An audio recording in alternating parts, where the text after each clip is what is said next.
Pour clôturer leur cycle d'études à master journalisme et communication, 10 sur 35 étudiants ont présenté leurs travaux de mémoire à l'Université catholique de l'Afrique de l'Ouest, UCAO-UUBA. Cette série de soutenances méticuleusement organisée par les responsables d'établissement s'est déroulée du vendredi 4 au samedi 5 août 2023. La pertinence des sujets et les méthodologies de recherche étaient vivement saluées par les encadreurs. Des conseils et suggestions ont été adressés aux étudiants pour améliorer davantage leur contenu. Chaque année, Dr Zifou Alexis Daméli, un doyen passionné et dévoué à cette unité dont il a la responsabilité, met toute son énergie dans l'organisation et la réussite des soutenances en journalisme et communication. On a fait une programmation de manière à ce que les séances se suivent. Tout ce qui était prévu, en tout cas, on puisse soutenir.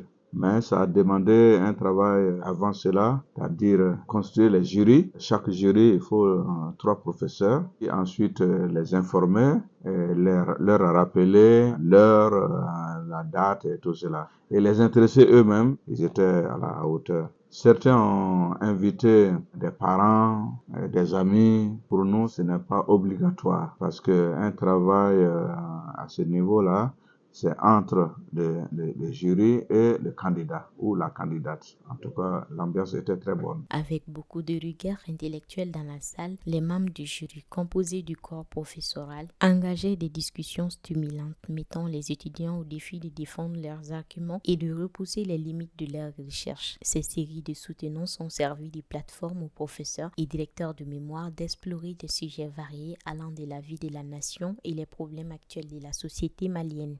La satisfaction surtout, c'est que les étudiants et les étudiantes aujourd'hui ont le souci de leur devenir. Quand je vois la violence basée sur le genre, les violences faites aux femmes, et les meurtres des femmes, ça c'est des sujets d'actualité et c'est des sujets qui ne sont pas faciles à aborder pour la simple raison que les femmes qui sont victimes de ces abus-là parlent difficilement. Nous avons une société un peu difficile, une société un peu compliquée, où les gens, les cas de viol, les cas de torture, les cas d'abus sont le plus souvent camouflés et réglés à l'amiable. Et ce qui fait que quand ce sont les enfants, les jeunes, les étudiants qui s'attaquent à de pareils sujets, on part du principe que nous pouvons espérer sur une issue heureuse dans les années à venir de cette situation qui mine notre société, malheureusement. Je suis très heureux que les gens puissent s'intéresser à de pareils sujets. C'est des sujets qui traitent des réalités maliennes et des réalités actuelles. Ici, à l'UCAO, les niveaux sont beaucoup plus élevés. On peut parcourir 2 à 3 pages ici sans relever des fautes. Si c'est des fautes, c'est tout juste des cookies. Les phrases sont bien construites. On en veut beaucoup au niveau des étudiants. Mais moi, je dis que quand l'étudiant ne connaît rien, c'est que il y a le professeur aussi qui ne connaît pas grand-chose. Les thèmes sont très éclectiques, des thèmes qui dégagent une certaine originalité. Les sujets très tabous, qui sont la menstruation sur les jeunes filles adolescentes. Aussi, il y a des questions d'actualité et portant sur la vie de la nation aujourd'hui.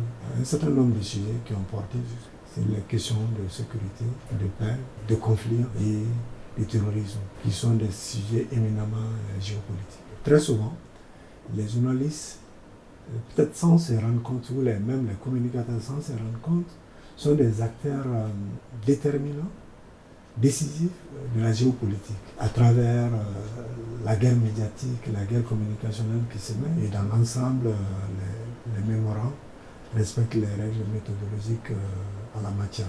Ils s'en tiennent à ce qu'il a été enseigné en classe. C'est des mémoires de qualité, dû certainement à la qualité de l'encadrement, et dû aussi à la rigueur qui entoure la formation à l'UCAO.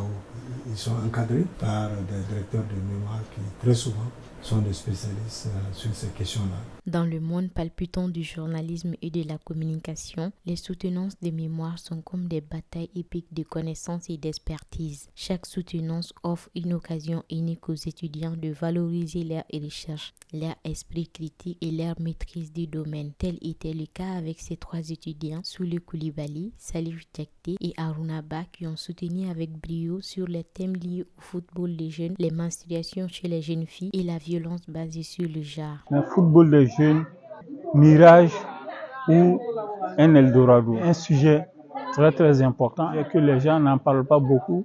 Pratiquement tous les jeunes veulent jouer au foot, veulent abandonner même les études pour se consacrer au foot, pensant qu'ils vont réussir.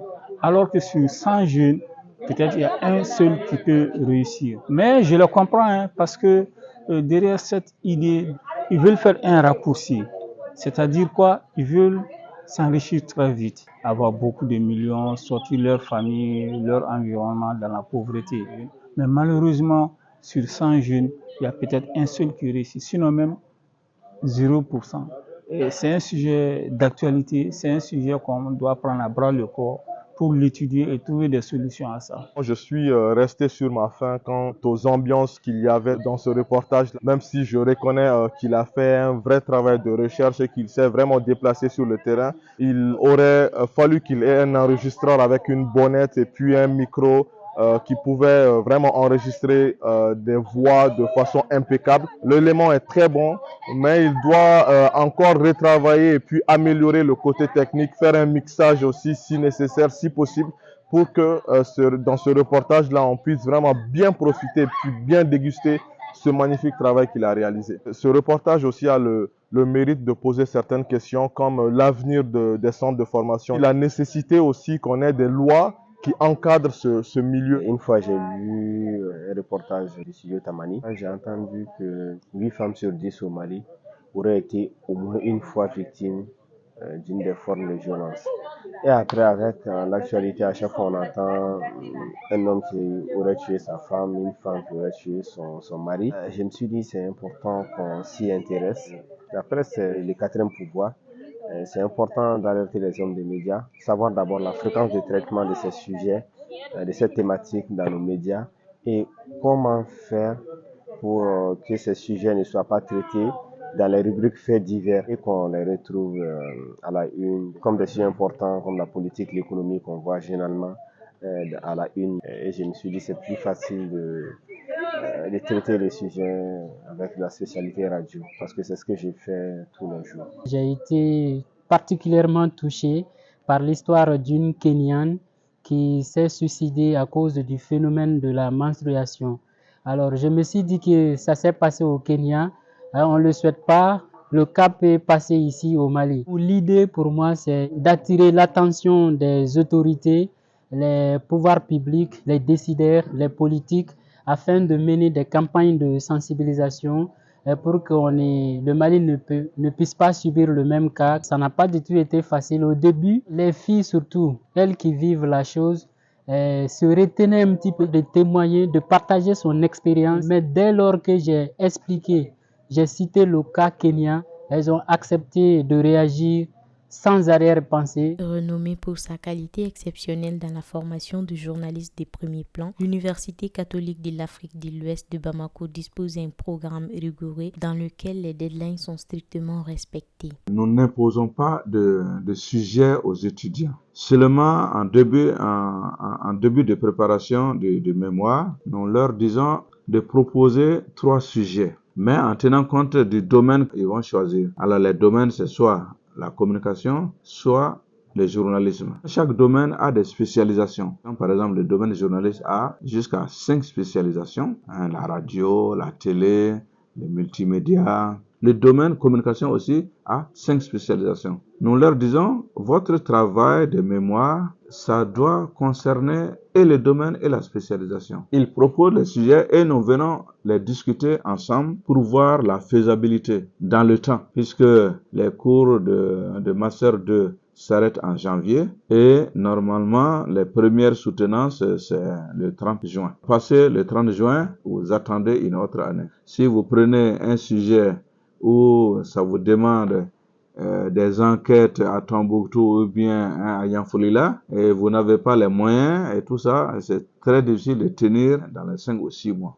Ces travaux de recherche façonnent non seulement l'avenir des métiers, mais aussi inspirent la prochaine génération de journalistes à s'y lancer dans leur propre quête de vérité et de compréhension. Ainsi, les professeurs et encadreurs ont apporté quelques conseils d'amélioration. Le conseil que je peux dire, c'est l'assiduité et s'en tenir aux règles méthodologiques, académiques et scientifiques. Parce qu'une mémoire, c'est d'abord un travail scientifique. Et il y a des règles scientifiques qu'il faut observer pour la postérité, parce que c'est ça la plus-value qu'un mémoire peut apporter aux générations futures, où les chercheurs qui s'intéresseront aux questions abordées dans ces mémoires-là puissent venir s'inspirer. Quand vous faites un travail, un reportage pour la radio, il faut vraiment penser au son. Vous devez donner à voir et entendre. C'est-à-dire que dans la radio, tout ce qu'on voit, c'est le son. Et tout ce qu'on voit, tout ce qu'on va entendre, c'est ce que vous nous racontez. Il faut réfléchir aux endroits où on fait les interviews. Quand on fait l'interview d'un cultivateur, il faut idéalement que l'interview soit dans un champ pour qu'on puisse aussi entendre l'environnement et l'ambiance du champ. Quand on fait l'interview d'un footballeur, il est important qu'on puisse entendre des gens jouer au football, qu'on entende le ballon rond. Et puis quand on fait l'interview d'un professeur ou d'un instituteur, idéalement, il serait bien qu'on puisse faire son interview à l'école et qu'on l'entende enseigner, qu'on entende les enfants ou bien les apprenants à l'école. Donc c'est vraiment important dans le reportage radio qu'on ait cette mise en scène-là. Et quand c'est par exemple un policier qui travaille dans les ronds-points ou bien au niveau des ronds-points, qu'on fasse son interview dans des lieux qui vont nous permettre d'entendre aussi ce lieu vivre, qu'on puisse aussi raconter ces lieux, décrire ces lieux-là pour que les gens puissent vraiment voyager à travers le reporter. Quant au respect des dates proclamées pour les soutenances, le doyen Dr Zifo Alexis Dameli n'y négocie pas. Cette année, nous avions 35 en Master 2, ceux qui se baladent encore dans la nature. Et une fois qu'ils n'ont pas soutenu à temps, il y a des pénalités. C'est-à-dire, ils se réinscrivent, c'est quand même 150 000 francs. Et s'ils dépassent 3 ans, ils sont enlevés de la liste des masters. Ça, c'est la règle du système LMD. Et vous recommencez avec un autre sujet. Alors, les étudiants restants, nous allons accueillir les dépôts fin octobre et tout le courant de novembre, de manière à faire une programmation de soutenance les 2 premières semaines de décembre 2023. Libre, parce que c'était comme un poids. À force de dire, bon, je remets à plus tard, on ne sait pas ce qui peut arriver avec le temps. Donc, c'est mieux de le faire et de passer à autre chose. Parce que peut-être il y aura d'autres opportunités, soit de faire les études, ou sur le plan professionnel, il peut y avoir autre chose. Et même quand on est débordé, on n'aura quand même pas ça à rajouter à ce qu'on fait. J'ai eu la mention très bien avec 17 de moyenne.